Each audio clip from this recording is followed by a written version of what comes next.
Cinema शौकीन सबका स्वागत करता है। आज हम बात करने वाले हैं हॉन्टिंग इन वेनिस के बारे में। यह कहानी है एक जासूस की जो ऐसी गुत्थी को सुलझाने निकलता है जिसे लोगों ने दुनिया की सबसे डरावनी चीजों से जोड़ दिया है। कहानी की शुरुआत होती है और हमारे सामने वेनिस का दृश्य आता है और ये वक्त है 1947 का। यहीं पर हम एक जासूस को देखते हैं जिसका नाम है हरक्यूल पोरेट। हरक्यूल दुनिया के सबसे बेहतरीन जासूसों में से एक है। उसने पूरी जिंदगी ऐसे केसेस को सुलझाया है जिसे सारी दुनिया मानती थी कि इन्हें सुलझाना नामुमकिन है, मगर इस बीच में उसे बहुत सारी चीजें देखनी पड़ी और अंत में उसे एहसास हुआ कि ये सारी चीजें बेकार हैं। तब उसने संन्यास लेने का फैसला किया और अब वो एक छोटे से घर में रहता है पूरी दुनिया से दूर। उसे जासूसी से अब कोई मतलब नहीं है, मगर लोग इस बात को नहीं समझते। वो बार बार अपने केसेस को लेकर के आते रहते हैं हरक्यूल के पास। हरक्यूल उन्हें इग्नोर करता है और जाते रहता है, फिर भी लोग उसका पीछा नहीं छोड़ते और इन सारी चीजों से तंग आकर के हरक्यूल ने अपने लिए एक बॉडीगार्ड को रखा है जिसका नाम है विटाल। विटाल कभी पुलिस वाला हुआ करता था, मगर अभी उसका काम है कि वो दिन भर हरक्यूल के साथ रहे और अनजान लोगों को उसके पास आने से रोके। थोड़े समय के बाद हम हरक्यूल को देखते हैं जब बाहर वो बैठा होता है, तभी उसके पास विटाल आता है और कहता है कि बाहर एक लड़की आपसे मिलने आई है। जब मैंने उसे मना किया तब उसने मुझे एक सेव दिया और कहा कि ये दिखाने के बाद आप समझ जाएंगे कि वो कौन है। हरक्यूल कहता है कि ये लड़की एरियाडने है, मैं इसे जानता हूँ, ये मेरी दोस्त है, उसे अंदर भेजो, एक नोवेल राइटर है। उसकी ज्यादातर नोवेल्स बेस्ट सेलिंग में रही है। एरियाडने जब यहाँ पे आती है, हरक्यूल समझ जाता है कि वो जरूर किसी काम से यहाँ पर आई हुई है। जब वो पूछता है तो बताती है कि एक लड़की है जिसका नाम है ड्रेक। वो किसी वक्त में एक बेहतरीन ओपेरा सिंगर हुआ करती थी और बहुत ही ज्यादा अमीर। वो अभी भी अमीर है, मगर कुछ समय पहले उसकी बेटी की मौत हो गई जिसका नाम है अलीसिया। तब से वो डिप्रेशन में चली गई। आसपास के लोगों का कहना है कि अलीसिया को किसी आत्मा ने मारा और सब इसी बात पे भरोसा करते हैं। हैलोवीन के रात उन लोगों ने एक औरत को बुलाया है जिसका नाम है जोइस रिनॉल्ड्स। रिनॉल्ड्स दावा करती है कि वो किसी भी आत्मा से बात कर सकती है और हैलोवीन की रात वो ड्रेक की बेटी से बात करेगी, मगर मैं जानती हूँ कि वो औरत एक झूठी है। वो ऐसा कुछ भी नहीं करेगी, वो सिर्फ दुनिया को बेवकूफ बना रही है, मगर मैं इस बात को प्रूफ नहीं कर सकती। मुझे अपने से तेज दिमाग वाले आदमी की तलाश थी और मुझे पता है कि वो तुम हो। तुम्हें भी भूत और पिशाचों पे भरोसा नहीं है और मैं जानती हूँ कि सिर्फ तुम ही इस गुत्थी को सुलझा सकते हो। इन बातों को सुनने के बाद हरक्यूल मान जाता है क्योंकि ये चीज उसके लिए नहीं है, वो इस गुत्थी को सुलझाना चाहता है। अब हैलोवीन की रात आ जाती है। हैलोवीन की रात में हम कुछ बच्चों को देखते हैं जिन्हें अलीसिया के घर की कहानी दिखाई जा रही है। बहुत समय पहले बहुत सारे अनाथ बच्चे रहते थे उस घर में, लेकिन कुछ समय के बाद वहाँ पर प्लेग की बीमारी फैल गई और डॉक्टर्स के पास इसका इलाज नहीं था। वो नहीं चाहते थे कि ये सारे बच्चे बाहर आए क्योंकि इनमें से बहुत सारे बच्चों को प्लेग हो गया था। तब डॉक्टर्स ने दरवाजा बंद किया और वहाँ से भाग गए। तब सारे बच्चों ने इस घर के अंदर दम तोड़ दिया। तब से उनकी रूहें यहाँ पे भटक रही हैं। वो ज्यादातर डॉक्टर्स को अपना टारगेट बनाती हैं और उन्होंने ही अलीसिया को अपना टारगेट बनाया और उसे मार दिया।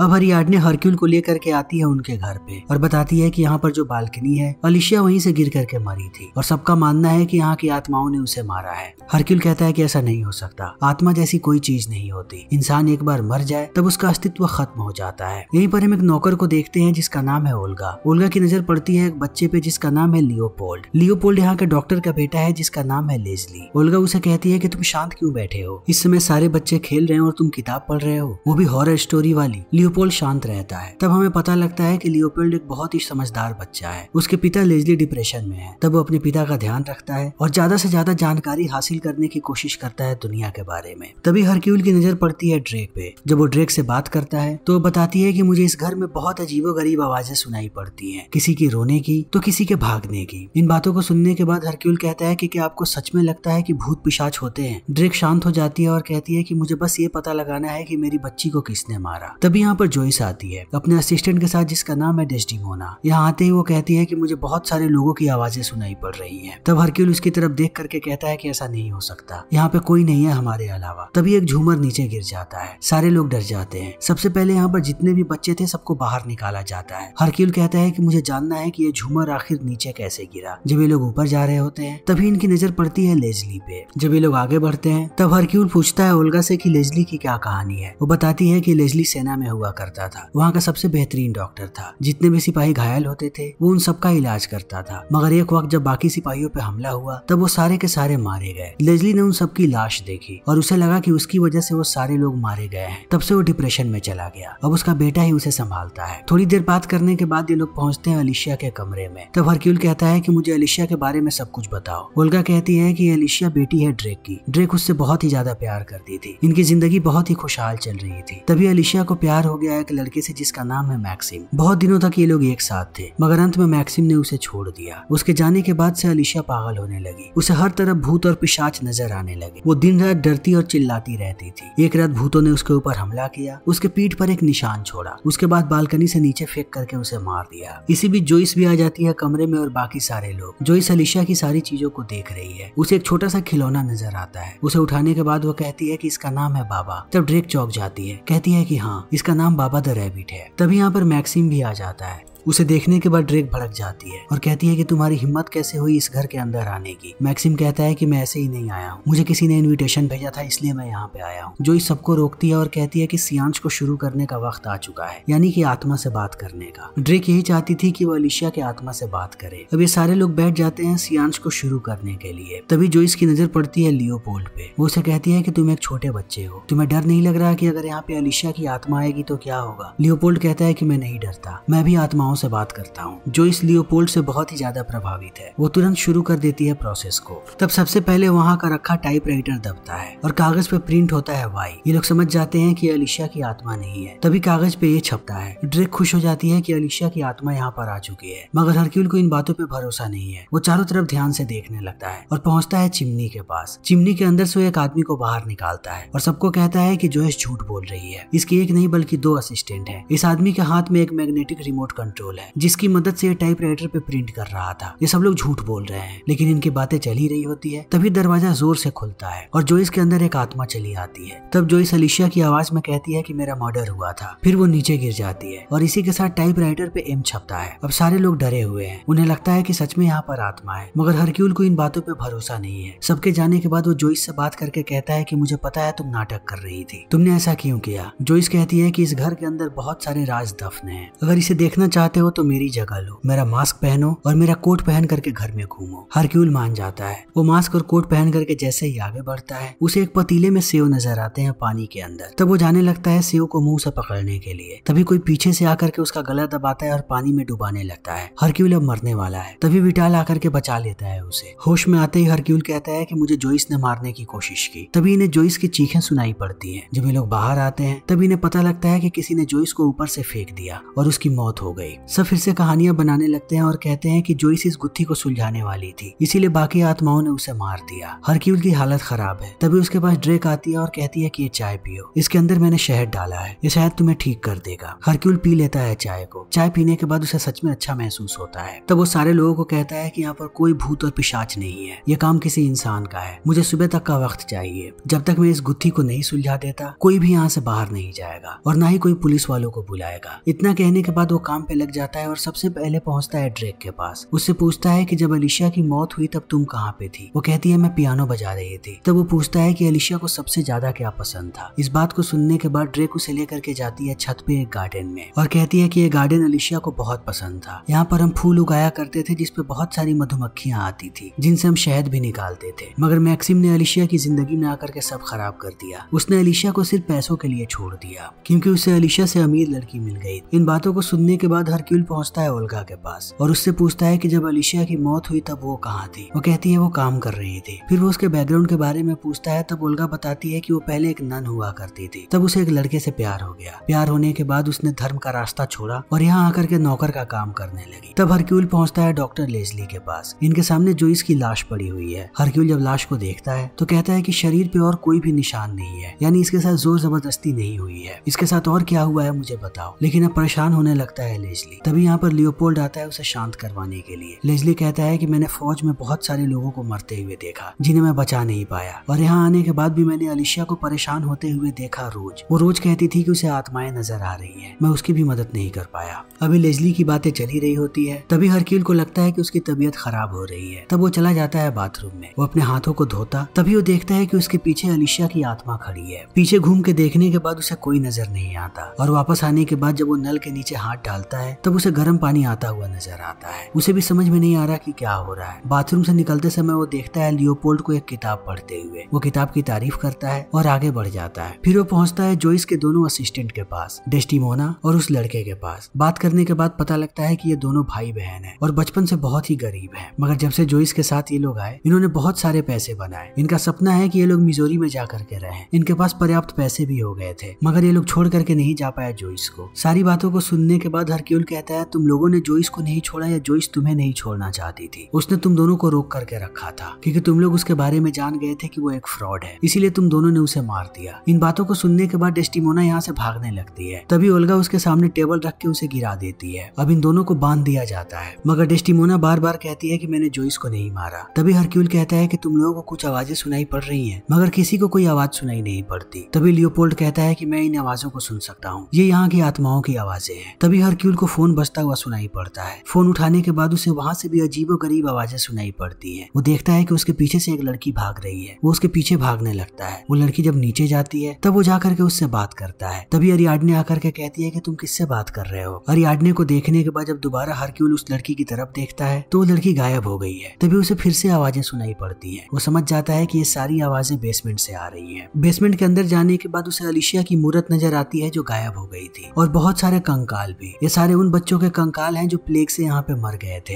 एक कंकाल के अंदर वो देखता है कि बहुत सारी मधुमक्खियां भी हैं। तभी ऊपर लड़ाई हो जाती है लेज़ली और मैक्सिम के बीच। ये दोनों बहुत ही बुरी तरीके से लड़ रहे हैं। लेज़ली पागल हो गया है, वो मैक्सिम को मारना चाहता है, मगर अंत में आकर के लियोपोल्ड उसे रोक देता है। तभी हरक्यूल भी बाहर आता है और वो लेज़ली को बंद कर देता है एक कमरे में। फिर वो जाके मैक्सिम से पूछताछ करने लगता है और पूछता है कि तुम उस डॉक्टर से लड़ क्यों रहे थे। मैक्सिम कहता है क्योंकि वही कातिल है अलिशिया का। अलिशिया मानसिक तौर पे बीमार थी, उसे इलाज की जरूरत थी। अच्छे डॉक्टर से अगर उसकी इलाज करवाई गई होती तो आज वो जिंदा होती, मगर ये पागल आदमी उसका इलाज कर रहा था। मैंने कभी भी अलिशिया को छोड़ने के बारे में नहीं सोचा। मैं हमेशा उसके साथ रहना चाहता था, मगर उसकी माँ को हमारा रिश्ता कबूल नहीं था। गुस्से में उसने सारा का सारा गार्डन उजाड़ा और घर छोड़ करके भागने लगी। तब अलिशिया ने मुझे छोड़ दिया और अपनी माँ के पीछे चली गई। मैं समझ गया कि अलिशिया हर बार अपनी माँ को चुनेगी मेरे बजाय, इसीलिए मैं अलिशिया से दूर जाने लगा। इन बातों को सुनते ही हरक्यूल कहता है कि तुम्हें यहाँ पर किसने इन्वाइट किया है। तब वो अपना इन्विटेशन कार्ड दिखाता है हरक्यूल को। कार्ड को देखने के बाद हरक्यूल हर एक पहले शब्द को देखता है और अंत में उसे पता लगता है कि यहाँ पर एप्पल लिखा हुआ है, यानी कि मैक्सिम को बुलाने वाली कोई और नहीं बल्कि अरियाडने है। वो तुरंत उसके पास पहुंचता है। अरियाडने के पास विटाल भी बैठा हुआ है। अब उसे सारा का सारा माजरा समझ में आता है। ये सब कुछ किया धरा अरियाडने का है। अरियाडने के पिछले 3 नोवेल्स चले नहीं है, वो मार्केट से बाहर होती जा रही है। तब उसने बात किया विटाल से। जब अलिशिया मरी थी तब इस केस को विटाल ही देख रहा था और उसे लगा कि ये केस बहुत ही फेमस हो सकता है। तब इन दोनों ने प्लानिंग करके जोइस को बुलाया और अलिशिया की सारी जानकारी दे दी, और इन जानकारियों का इस्तेमाल करके जोइस सबको बेवकूफ बनाने लगी। ये तीनों मिले हुए थे। वहाँ पर दरवाजे को किसी और ने नहीं बल्कि अरियाडने ने खोला था, और बाबा द रैबिट को उसी ने छुपाया था बेसमेंट में। और ये सब कुछ अरियाडने इसलिए कर रही थी ताकि अंत में वो नोवेल लिखे, वो भी हरक्यूल के ऊपर, कि हरक्यूल को भूत और पिशाचों पे भरोसा नहीं था, मगर यहाँ आने के बाद उसका भी सामना हुआ भूत और पिशाचों से। ये करने के बाद वो फिर से पॉपुलर हो जाएगी। इन बातों को सुनने के बाद हरक्यूल कहता है सिर्फ पॉपुलर होने के लिए तुमने जोइस को मार दिया। अरियाडने कहती है कि मैंने जोइस को नहीं मारा, मैं इतनी गिरी हुई नहीं हूँ। अभी इनकी बातें चली रही होती है, तभी यहाँ पर डेस्डिमोना आती है और कहती है कि बाहर आओ। जैसे ये सारे लोग बाहर आते हैं, इन्हें लेज़ली की लाश नजर आती है। अब हरक्यूल समझ जाता है कि विटाल और अरियाडने कातिल नहीं है, कातिल कोई और है। वो सबसे पूछताछ करने लगता है। सारे लोग यही बात कहते हैं कि तुम खुद लेज़ली को बंद करके गए थे, चाबी तुम्हारे पास थी। तभी ड्रेक आकर के कहती है कि तुम लोगों को क्या बात समझ में नहीं आ रही, उसे आत्माओं ने मारा है, और अगर हम यहाँ पे रहे तो हम सारे लोग भी मारे जाएंगे। चलो यहाँ से। सब जाने लगते हैं। तभी ओल्गा आती है हरक्यूल के पास, कहती है जिस रात अलिशिया मरी थी उस रात मैं सबसे पहले ड्रेक के पास गई थी। उसकी भी तबीयत खराब थी। उसे दवाई देने के बाद मैं अलिशिया के पास गई। वहाँ से आने के बाद अलिशिया की मौत हो गई। इन बातों को सुनने के बाद यहाँ से भाग करके हरक्यूल जाता है अलिशिया के कमरे में। तभी ऊपर से एक कप नीचे गिरता है। वो कप को उठाने जाता है, तब वो देखता है कि बिस्तर के नीचे एक तस्वीर पड़ी हुई है। इस तस्वीर में कोई और नहीं बल्कि मैक्सिम है। उसे दूसरा टुकड़ा भी मिल जाता है। दोनों टुकड़ों को जोड़ने के बाद वो सबसे पहले जाकर के दरवाजे को बंद करता है और सबको कहता है कि कोई बाहर नहीं जाएगा। मुझे कातिल के बारे में पता लग गया है। वो कातिल कोई और नहीं बल्कि ड्रेक है। तब ड्रेक चिल्ला करके कहती है कि तुम क्या बक रहे हो, भला मैं अपनी ही बेटी को क्यों मारूंगी। अब हरक्यूल पूरी कहानी सुनाना शुरू करता है। वो कहता है कि छत पे जो गार्डन है वहाँ पर जो हनी उगता है वो सिर्फ हनी नहीं है, उसके अंदर एक ड्रग है, और ये बात किसी और को नहीं बल्कि ड्रेक को पता थी। वो अपनी बेटी से बहुत ही ज्यादा प्यार करती थी, मगर मैक्सिम उसे पसंद नहीं था। जब उसे पता लगा कि अलिशिया मैक्सिम के साथ चली जाएगी, तब अलिशिया को रोकने के लिए उसने उसके चाय में हमेशा उस शहद को मिलाना शुरू कर दिया, जिससे वो हेलुसिनेट करने लगी और उसकी तबीयत खराब हो गई। और ये बात मुझे तब पता लगी जब ड्रेक ने वही चाय मुझे पिलाई हनी डाल करके। तब मुझे भी आवाजें सुनाई पड़ने लगी और एक के बाद एक आत्माएं भी नजर आने लगी। मैं समझ गया कि ये सब कुछ हेलुसिनेशन है। मगर जिस रात अलिशिया मरी उस रात ड्रेक बीमार थी। तब अलिशिया को दवाई पिलाने के लिए ड्रेक के बजाय ओल्गा चली गई। ओल्गा को पता नहीं था कि उस शहद को कितना मिलाना है। उसने ज्यादा शहद मिला करके पिला दिया अलिशिया को। तब हाई डोज से उसकी मौत हो गई। जैसे ये बात ड्रेक को पता लगी, वो डर गई कि अगर पुलिस वाले यहाँ पर आए तो उसे गिरफ्तार कर लेंगे। तब उसने अलिशिया के शरीर पे एक निशान बनाया और बालकनी से नीचे फेंक करके कहानी फैला दी कि आत्माओं ने उसे मारा है। लेकिन ये बात यहीं पे खत्म नहीं हुई। किसी को पता लग गया इसके बारे में कि ड्रेक ने क्या किया है। तब उसने खत लिखना शुरू किया ड्रेक को और उसे ब्लैकमेल करके पैसे ऐंठने लगा। ड्रेक ने इतने पैसे भर दिए कि उसका लगभग सारा पैसा खत्म हो गया। तब ड्रेक ने दिमाग लगाना शुरू किया कि इसके बारे में आखिर कौन जान सकता है। उसे सिर्फ एक ही शख्स याद आया और वो है लेजली, क्योंकि लेजली ने ही अलिशिया का पोस्टमार्टम किया था। मगर ड्रेक इस बात को जानती थी कि जरूर किसी न किसी के साथ लेजली मिला हुआ है। वो मेंटली बीमार है, अकेला इस काम को अंजाम नहीं दे सकता। जिस रात जोइस यहाँ पे आई थी उसने अलिशिया के आत्मा का नाटक करते हुए एक ही शब्द कहा कि अलिशिया का मर्डर हुआ है। तब मैं समझ गई कि जोइस ही मिली हुई है लेजली के साथ। मैं जोइस को मारने गई, लेकिन जोइस पे हमला करने के बाद मुझे पता लगा कि जोइस के कपड़े पहन करके हरक्यूल घूम रहा है। तब मैं वहाँ से भाग गई। तभी मुझे जोइस बाहर मिली और मैंने उसे बालकनी से नीचे फेंक दिया। अब सिर्फ लेजली जिंदा बचा था। जब लेजली घर के अंदर बंद था तब मैंने उसे कॉल करके कहा कि मुझे पता है कि तुम मुझे ब्लैकमेल कर रहे हो। अगर तुमने खुद अपनी जान नहीं ली तब मैं तुम्हारे बेटे लियोपोल्ड को मार। मैं जानती थी कि लेजली पहले से मानसिक तौर पे बीमार है, वो जिंदगी से उब चुका है, वो जरूर अपनी जान ले लेगा। और उसने ऐसा ही किया और इस तरीके से ड्रेक के सारे दुश्मन खत्म हो गए। ड्रेक इन बातों को सुनने के बाद समझ जाती है कि उसका भांडा फूट चुका है। वो दरवाजा बंद करके भागना शुरू कर देती है। तब हरक्यूल उसके पीछे पीछे जाता है ऊपर। जब वो ऊपर होती है तभी हरक्यूल को अलिशिया की आत्मा नजर आती है और वो आत्मा खींच लेती है ड्रेक को नीचे। पानी में गिरने के बाद ड्रेक की भी मौत हो जाती है।